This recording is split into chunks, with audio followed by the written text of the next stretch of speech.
प्रिय है, बहुत प्रिय। कारण मां सती, मां उमा, मां कात्यायनी, मां कुष्मांडा, मां स्कंदा, मां महागौरी, जितनी जितनी माता पूर्व में हुई हैं, जो शिव जी के साथ में ब्याही हैं, शिव को जिन्होंने अपना बना लिया था, उन सभी माताओं ने सावन के महीने में शंकर भगवान को प्राप्त किया था। और शिव जी ने सावन के महीने में ही उनको अपना बना लिया था। और ये बात भगवान शिव ने स्वयं कही। स्वयं भगवान शंकर स्वयं नंदी से ये बात कहते हैं, नंदी मुझे श्रावण अति प्रिय है। नंदी ने पूछा क्यों, तो कहा इस श्रावण के महीने में मेरी अर्धांगिनियां मुझे भजती थी, उनको मैंने स्वीकार किया था। और यही श्रावण के महीने में चराचर जीव, आप देखिएगा गर्मी के समय में छोटे छोटे जो जीव जंतु सब, जितनी गर्मी पड़ती है सब मर जाते हैं। बोलो मरते कि नहीं मरते? अभी बारिश चालू हो गई, बारिश चालू हो गई तो तुम्हारे घर में ऐसे बारीक बारीक नए नए डिजाइन के कीड़े मिलेंगे, और तुम सब टेंशन में रहती हो उस कीड़े के चक्कर में। वो घुस गया, वो वहां से आ गया, ये छोटा सा, इतनी डिजाइन का, उनकी पीठ का कलर अलग देख लो, उनके पंख का कलर अलग देख लो, उनकी इल्लियों को, छोटी छोटी इल्लियों को अलग से देख लो, केचुआ देख लो, केचुआ की भी वैरायटी अलग है, कोई सफेद केचुआ, कोई काला केचुआ, कोई गुलाबी केचुआ, कोई कत्था, कितनी डिजाइन। 83,99,999 योनिया, और उसमें आखिरी योनि ये 84,00,000वीं मनुष्य की योनि। अब इतनी योनियां, और तुम्हारे घर में भी आसपास तुम देखना कितने सारी योनियों को देख लोगे, चीटा को, और चीटे की भी एक डिजाइन आ जाती है। सावन में आते आते चीटे में भी पर आ जाते हैं। अब तुमने देखा कि नहीं देखा वो हमको नहीं मालूम है भैया, देखा है तुम लोगों ने? और जितने आस्था चैनल पर सुन रहा है, सावन में चीटे में भी पर आ जाते हैं। मक्खियों की डिजाइन बदल जाती है। जिस मक्खी को एक बार भगाओगे भग जाती थी, सावन में इतनी अड़ीली हो जाती है कि आके मुंह पे बैठेगी, नाक पे उसको भगा के ले जा, भाग भाग भाग। मक्खियां भी इतनी अड़ीली हो जाती है कि वो हटती नहीं है। क्यों? इतनी अकड़ कहां से मक्खी में आ गई, चीटे में पर कहां से आ गए, और इतना ठाट इन कीड़ों में कहां से आ गया कि हर किसी के घर में घुस जाते हैं। तो शिव महापुराण की कथा कहती है, चराचर अचर जीव जंतु पशु पक्षी सबको मालूम है सावन का महीना चल रहा है, हमारे बाबा का महीना चल रहा है, जो करुणा करने वाले, ये उनको भी ज्ञान है। उसको पशुपति नाथ कहते हैं, उसको भी मालूम है। अब जरा विचार करिए, जिस चीटे में कभी पर नहीं आते, वो चीटे में सावन में पर आ जाते हैं। जब चीटे को पर दे सकता है, तो सावन में एक लोटा जल चढ़ाने वाले को भी मेरा बाबा उड़ा तो सकता है, आगे बढ़ा तो सकता है, उन्नति की ओर ले जा तो सकता है। वो शिव तत्व। बुधवार के दिन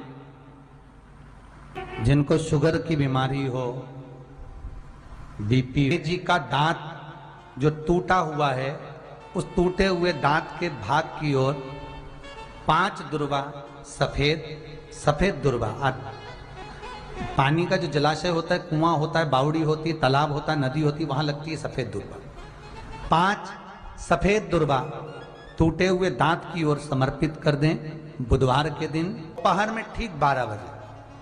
वही दुर्वा 5 मिनट बाद उठा लें, और उस दुर्वा को एक एक दिन में सुबह खाली पेट एक एक दुर्वा को खा लें। महाराज, आपका शुगर और बीपी लेवल में मिलेगा।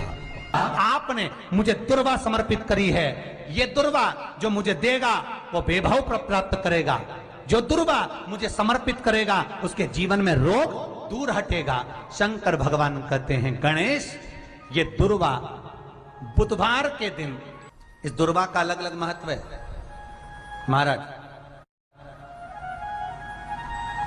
कुएं के पास की सफेद दुर्वा, कुएं के पास की सफेद दुर्वा, यदि 41 दुर्वा प्रत्येक बुधवार को गांठ लगाकर गणेश जी को समर्पित कर वापिस उठाकर उस दुर्वा को खाली पेट, आपके घर में भी गणेश जी होंगे, उनको समर्पित करो। खाली पेट इस दुर्वा को केवल चबा चबा कर खा लो और आधे घंटे बाद पानी को पी लो। बुधवार की बुधवार 5 बुधवार करना, गणेश जी को चढ़ाना। सफेद दुर्वा को गणेश जी को समर्पित कर कर चबा चबा कर खाना। उदर की प्रॉब्लम, जो भी मसा आदि की प्रॉब्लम होती है, उदर से जुड़ी हुई होती है, जिस चीज से जुड़ी होगी, पेट की जितनी प्रॉब्लम होगी, आपको जितनी भी प्रॉब्लम होगी, वो सारी 5 बुधवार करना। 6ठे बुधवार को जरूरत ही नहीं पड़ेगी। कितनी भी प्रॉब्लम हो पेट से, कितनी,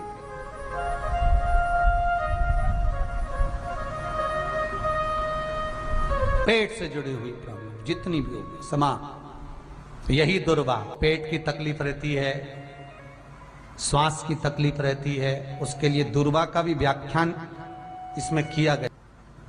यदि पंचमी तिथि के दिन, चतुर्थी के दिन 7 गांठ वाली दुर्वा 21 ले लो और चतुर्थी के दिन गणेश जी को समर्पित कर दो। पंचमी तिथि को उस दुर्वा को उठाकर दूध में डाल दो और उस दुर्वा को दूध में डालकर उस दूध में उस दुर्वा को मल लो, और जिसके सफेद चमड़ी पड़ गई हो, चर्म रोग हो गया हो, उस दूध को उस दुर्वा के साथ, दूध नहीं भी हो तो पंचमी के दिन दुर्वा का लेपन शरीर पर कर लें। आधे घंटे तक करने पर पंचमी को प्रदोष काल में स्नान कर लें। महाराज, आपको चर्म रोग में आराम लग जाएगा, सफेद चमड़ी अपने असली रंग में आना प्रारंभ हो जाएगी। गणेश पुराण दुर्वा का मूल बता। महाराज,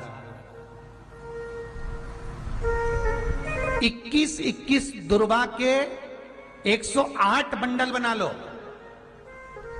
अगर एग्जाम में बैठ रहे हो, सरकारी परीक्षा में बैठ रहे हो, पास नहीं हो रहे, नौकरी नहीं लग रही, बहुत जगह इंटरव्यू दे दिया, 21 दुर्वा के 108 बंडल बनाओ, उसकी माला बनाओ और देवी के मंदिर में, माता जगदम्बा के मंदिर में, अर्थात जहां शंकर पार्वती पूर्ण परिवार विराजमान हो, ऐसे देवी के मंदिर में गणेश जी के गले में वो माला अर्पण करिया है, अपना नाम बोलकर और जिस एग्जाम में बैठ रहे हैं उसका भाव वर्णन कर कर। महाराज, और वहीं से एक पुष्प लेकर अपने कमरे में जहां पढ़ते हो, कांच की प्लेट में उस फूल को रख दीजिए और दूसरे दिन एग्जाम के लिए चले जाइए। आपको उसका फल अवश्य मिलेगा, अवश्य मिलेगा। आप उसमें उत्तीर्ण होंगे, फल प्राप्त होगा। दुर्वा सुख का अनुभव करा देगा, आनंद का अनुभव। घर में शांति ही ना रहती हो, सुख ही नहीं है, क्लेश 24 घंटे बना हुआ है घर में, ना कोई बात ना कोई प्रसंग, उसके बाद भी सबका मुंह फूला हुआ है, उसके बाद भी सबका चेहरा उतरा हुआ है।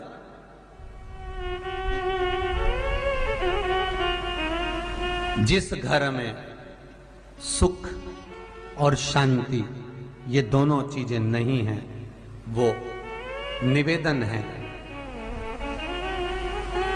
लाल वस्त्र में लाल फूल रखकर उसमें थोड़ा धना, धना जानते हो, वो खड़ा धना आता है, धना पाउडर नहीं, धना, हरा धना, और 5 गोल सुपारी, जो गोल सुपारी होती है पूजन वाली सुपारी, 5 पूजन वाली सुपारी, 5 बेलपत्र इस लाल वस्त्र में रखकर घर के मध्य भाग में पूरे घर का केंद्र बिंदु मिला लो, पूरे घर का नाभि कोण मिला लो, पूरे घर का नाभि स्थल, मध्य स्थल मिलाकर वहां पटे पर रखकर कुंकू चावल से पूजन कर कर उस पर 3 बार पानी को फेर कर भगवान श्री गणेश जी महाराज के मंदिर में बिना बोले जो रखकर आ जाता है, उसके घर में कभी क्लेश नहीं होता, सुख और शांति ये दोनों प्रवेश कर जाती है। भगवान शंकर का शिवलिंग बेलपत्री के पेड़ के नीचे बनाना, साथ में गोबर के विनायक बनाना, गोबर का गणेश, और गोबर का गणेश बनाकर एक छोटी सी पिंडी जैसी माता जगदम्बा के लिए एक ढेली रख देना गोबर की, महाराज मिट्टी या गोबर की। इन तीनों स्वरूप का पूजन आप करना बड़े प्रेम से, चंदन चंदन आदि अक्षत पुष्प समर्पित कर कर। कच्चा दूध तीनों पर चढ़ाना, दही तीनों पर चढ़ाना, शहद तीनों पर चढ़ाना, घी तीनों पर चढ़ाना, शक्कर तीनों पर चढ़ाना। पूजन कर कर एक इतना बड़ा लाल वस्त्र, लाल वस्त्र, उस लाल वस्त्र पर अपने हाथ के छापे बनाकर कामना कर कर कि हम पति पत्नी में कभी झगड़ा ना हो, प्रेम बढ़े, क्लेश ना हो, आनंद बढ़े। छापे लगाकर उस वस्त्र से उन मूर्तियों को ढाक देना। पूजन कर कर घी का दिया लगाकर ढाक दीजिए। 108 चावल के दाने लेकर एक एक चावल का दाना अपनी कामना कर कर उस वस्त्र पर डाल दीजिए। वस्त्र का चावल अपने ऊपर बाद में छिड़क लीजिए। मूर्तियों का पूजन कर फिर वापस पूजन कर कर विसर्जन कर दीजिए। अगर अदालत में केस भी चल रहा होगा तलाक तक का, तो भी प्रेम बढ़ सकता है और आपका जीवन सुखमय हो सकता है, आनंदित हो सकता है। कोई पैसे नहीं दे रहा, अवश्य करें। कोई धन नहीं लौटा रहा, अवश्य करें। कहीं किसी कंपनी में आपका पैसा उलझ गया है, नहीं मिल रहा है, अवश्य करें, मिलेगा फल।